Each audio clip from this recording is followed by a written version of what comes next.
Jangan lupa like, komen, dan subscribe channel YouTube TVRI Bengkulu dan nyalakan lonceng notifikasinya.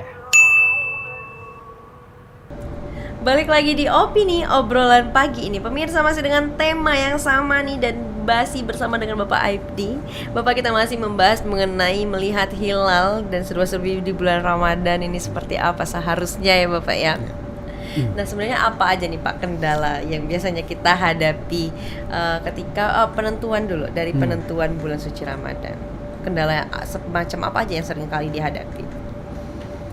Ya, kalau kendala ru'yatul hilal Ramadan atau Syawal itu kan kondisi kita Bengkulu ini kan misalnya pas bulan seperti ini banyak awan itu kan, Ya, mendung itu kan biasanya agak sulit gitu kan. Makanya pemerintah kan akan melakukan ru'yatul hilal itu kan di banyak tempat.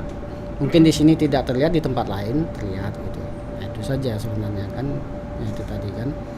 Apalagi sekarang kan pemerintah menetapkan harus minimal 3 derajat itu tadi. Makanya nanti kemungkinan berbeda dengan Muhammadiyah itu besar kemungkinannya gitu. Kalau Muhammadiyah sudah menetapkan tanggal 11, kemungkinan besar pemerintah mungkin tanggal 12. Tanggal 12. Ya. Tapi apapun itu perbedaannya seperti apapun itu ya Pak, yang paling penting adalah harus terus berpuasa. Ya, kita saling menghormati Saling antara satu menghormati lain. dan antara satu dan juga lainnya, dan terus semangat untuk meningkatkan ibadah itu yang paling penting ya Bapak ya. Nah, tadi juga udah ada solusinya dari Bapak ya Pak ya. Kalau misalnya ragu nih di bulan mana ini kira-kira malam Lailatul Qadar atau malam 1000 bulan ini. Jadi 10 malam terakhir itu tingkatkan, iktikaf lah ya Bapak ya. Jadi seperti itu. Jadi udah dapat nih jalan tengahnya seperti apa ya Pak ya. Jadi nggak usah pilih-pilih hari, Jadi, malamnya. Iya, malamnya. 10 hari. Sepanjang malam 10 hari. Walaupun misalnya bukan malam ini nih malam Lailatul Qadar, tapi kan pahalanya tetap berlipat ganda ya Bapak ya. Dan juga nih mengenai keyakinan ya Bapak ya, mengenai Muhammadiyah ataupun NU atau pemerintah itu ya Bapak ya. Yakin tetap ikut yang pertama ya Pak. Kalau misalnya dari awal memang Muhammadiyah sampai akhir, sampai Idul Fitri harus Muhammadiyah. Kalau dari awalnya pemerintah sampai akhir pemerintah, jangan cari yang mana cepat mana lambat ya Bapak ya. Mana yang meringankannya gitu. Mana yang meringankannya itu salah ya Pak ya. Itu yang salah jadinya Pak ya. Oke. Nah, di bulan suci Ramadan ini Pak, mengenai bersedekah dan mengenai berprasangka baik terhadap setiap manusia, itu tuh harusnya kita seperti apa itu Pak? Apa nih yang harus kita benahi gitu? Ya, kalau bisa memang di bulan Ramadan ini ditingkatkan sedekahnya gitu kan. Karena bulan Ramadan ini nilai-nilai ibadah sunat itu dinilai seperti nilai wajib. Dan nilai wajibnya dilipat gandakan gitu. Makanya Rasulullah itu pemurah, tapi jauh lebih pemurah dibanding angin kalau sudah masuk bulan Ramadan. Jadi lebih banyak sedekahnya. Pengibaratannya gitu. ya Pak ya. Iya, jadi kalau udah masuk Ramadan jauh lebih pemurah bahkan dibandingkan angin istilahnya itu. Jadi artinya sangat pemurah. Jadi nah, disinilah kita kalau mau banyak bersedekah karena nilainya itu sangat tinggi. Nilainya sangat tinggi, sangat besar. Makanya di hadis lain juga pernah disebut, kalaulah sekira umat Islam itu tahu ya kan bagaimana nilai Ramadan itu, maka dia akan berharap sepanjang tahun itu Ramadan. Jadi karena nilainya sangat tinggi. Jadi kalau selesai Ramadan nanti pergi gitu kan, kita kan belum tentu dapat. Sementara keberkahannya, keutamaannya sudah tidak kita dapatkan kalau dia sudah pergi kan. Nah, makanya kalau orang menyadari betapa tinggi nilai Ramadan itu, dia akan berharap sepanjang tahun. Tapi kan ya nggak itu kan nggak ya. mungkin gitu. Karena kita lihat apa yang bisa didapatkan di bulan suci Ramadan, pahala yang berlipat-lipat ganda ya Bapak ya. Itu yang membuat orang yang selalu menantikan bulan suci Ramadan seperti itu. Jadi poinnya bukan hanya menahan lapar dan haus saja. Iya, betul. Tapi bagaimana kita beribadah, bagaimana menahan hawa nafsu ya Bapak ya.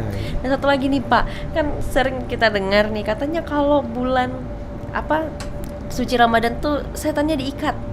Iya. Nah, tapi masih ada nih, masih ada kok yang lihat ini katanya kan. Terus masih ada tuh yang batal di siang bolong gitu. Iya, Pak. iya. Itu gimana Pak? Menurut Bapak menanggapi tentang hal itu? Ya, memang di sebuah riwayat itu katakan ya setannya diikat di belenggu gitu kan. Tapi hawa nafsunya kan belum.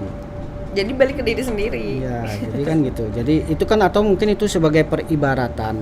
Artinya kan sebenarnya dalam sebuah riwayat juga mengatakan setan itu berjalan mengikuti aliran darah manusia di dalam tubuh.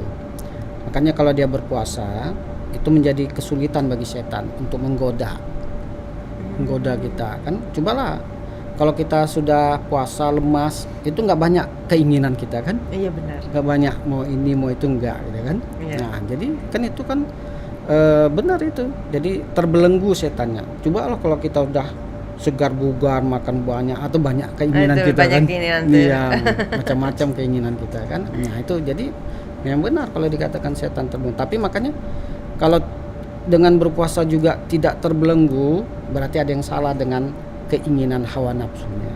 Jadi itu bukan salah setannya lagi. Iya. Balik ke diri sendirinya Iya. lagi. Jadi Bapak dia ya? tidak bisa mengendalikan karena yang mengganggu kita itu tidak hanya setan, ada hawa nafsu gitu kan. Ada hawa nafsu. Nah, jadi makanya hawa nafsu itu semakin besar dia kalau ditunggangi setan. Iya. Nah, jadi seharusnya kalau setannya sudah terbelenggu dengan puasa tadi seharusnya hawa nafsunya berkurang. Kalau tidak berarti dia nggak bisa mengendalikan hawa nafsunya lagi gitu. Oke, jadi yang disalahkan jangan faktor Jangan, lain ya Pak iya. ya. Tapi balik ke diri sendiri Iya. bagaimana itu ya Pak ya. Iya. Dan puasa ini juga sangat baik juga ya Pak ya. Ternyata untuk apa? Katanya ada banyak yang takut nih kan. Takut nih kalau misalnya ada asam lambung puasanya nanti bakal sakit perut, asam lambungnya naik Iya. gitu-gitu ya Pak. Ternyata tidak. Iya. Ada buktinya ya Pak ya. Jadi memang ada sebuah hadis walaupun dianggap itu hadisnya dhaif, sumu tasihu, puasalah kamu akan sehat. Tapi secara medis kan sekarang bisa Bukti. ditemukan dan dengan berpuasa itu kan bisa menyehatkan badan, ya kan? Orang mau operasi kan puasa dulu. kan, dan yang lain-lain juga begitu. Jadi Oh kan iya ya Pak, jadi lihatnya dari benar-benar dari hal kecil gitu ya. Mau operasi puasa dulu ya. puasa benar kan juga. 10 jam Iya. itu kan Iya, minimal iya. 8 jam. Jadi artinya membersihkan dirinya dulu gitu kan. Nah itu. Jadi secara kesehatan kan udah di banyak temuan-temuan dengan puasa itu mendetoks racun-racun tubuh gitu kan. Makanya secara kesehatan juga jadi bahwa sangat baik dengan bulan puasa itu untuk kita pembersihan peremajaan tubuh kita gitu kan. Jadi memang sekarang ini kita baru tahu gitu kan bahwa banyak manfaat dengan puasa itu gitu. Oke, banyak sekali memang manfaatnya, Mbak ya. Nah, selama Bapak menjadi ketua nih, gimana tuh suka dukanya ketika di bulan suci Ramadan? Ya pada prinsipnya sebenarnya tidak ada masalah kalau Ada kita masalah. karena kan mungkin berbagai tempat jemaah kita warga Muhammadiyah mungkin mengharapkan tadi pengajian-pengajian yang diisi itu ya. Syukurnya kita kan banyak ustadz-ustadz yang bisa mengisi pengajian Ramadan itu dan itu memang menjadi bagus ya.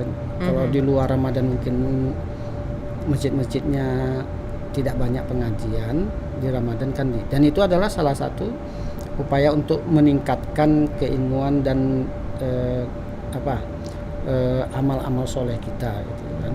Jadi makanya man qoma ramadhana imanan wa ihtisaban ghufira lahu ma taqaddama min dzambi. Itu kan qoma Ramadan itu mengisi, menegakkan malam Ramadan tuh. Jadi dengan amal ibadah, dengan amal soleh itu kan. Nah, jadi kalau di siang hari dengan puasa soma Ramadan, malam hari dengan qoma Ramadan, ibadah. Jadi siang dan malam itu sepanjang satu bulan tuh memang harus kita isi dengan amal-amal soleh untuk itu tadi untuk memanfaatkan waktu yang Allah berikan dengan keutamaan-keutamaan yang sangat besar. Jadi sayang kalau tidak diisi gitu kan. Jadi walaupun siangnya puasa, malamnya itu tadi kalau Rasulullah itu ya panjang sholat malamnya itu kan. Oke. Iya, paling tidak Baik, kita ya Bapak. tarawih, datu pengajian, dapat ilmu. Gitu. Oke, Bapak sebelum closing boleh disampaikan kepada para pemirsa agar apa giat untuk berpuasa dan meningkatkan ibadahnya, Bapak. Boleh, Bapak. Ya kepada seluruh umat Islam di Bengkulu, kita harapkan untuk ketika Ramadan sudah datang, kita isi bulan Ramadan ini dengan seluruh amal-amal soleh, yang dengan demikian kita mengisi Ramadan ini dengan sebaik-baiknya dan akan memberikan manfaat bagi diri kita, terutama dengan amal-amal soleh itu, ibadah-ibadah kita menjadi lebih baik lagi. Amin, Bapak. Terima kasih banyak karena hari ini sudah mau hadir bersama kami di sini. Semoga puasanya nanti lancar, Bapak, ibadahnya lancar. Amin. Dan diberikan kesehatan selalu. Amin. Amin. Untuk pemirsa, terima kasih banyak karena sudah menyaksikan opini pada pagi hari ini. Jangan lupa terus saksikan opini pukul 8 pagi hanya di TVRI Bengkulu. Saya Uterno Fadini mewakili kerabat kerja yang bertugas pamit undur diri. Sekian dan terima kasih. Wassalamualaikum warahmatullahi wabarakatuh dan sampai jumpa.